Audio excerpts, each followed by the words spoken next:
parle beaucoup depuis 2 semaines de ce projet de barrage de Sivens. On sait que les écologistes sont hostiles à ce type de construction, mais les agriculteurs eux-mêmes sont divisés. Certains sont favorables à une autre gestion de l'eau devenue de plus en plus rare. Reportage en Charente-Maritime d'Arnaud Lapère et Olivier Cresta. C'est un agriculteur et pourtant c'est un des membres du bureau de l'agence de l'eau, responsable du barrage de Sivens, qui s'est battu contre le projet. Ce paysan, c'est ainsi qu'il se définit, a une ferme à 350 km du site d'implantation de l'ouvrage. J'ai pas d'opposition de principe à l'égard de l'irrigation, à l'égard de l'opportunité de stockage quand ça s'avère être la bonne réponse.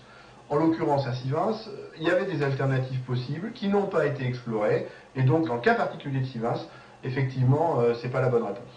Ces alternatives, il les a expérimentées sur ses terres. Après un constat, le ruisseau en bordure de ses champs était asséché 7 mois en moyenne par an.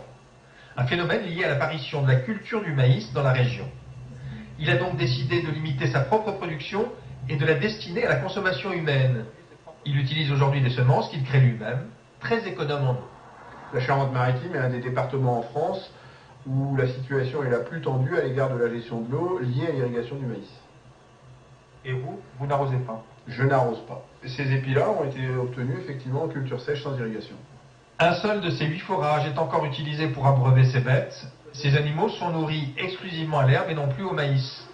Ces modifications de pratiques agricoles seraient transposables à Sivens, dit-il, pour un coût bien moindre qu'un barrage. C'est des coûts extrêmement élevés qui concernent souvent une minorité d'agriculteurs, alors qu'avec les mêmes enveloppes publiques, on pourrait accompagner justement les alternatives et les mutations agricoles qui permettraient d'agir favorablement. Cet ingénieur agronome remet en cause un modèle de gestion qu'il juge obsolète parce qu'il ne tient pas compte des méthodes agricoles soucieuses d'économiser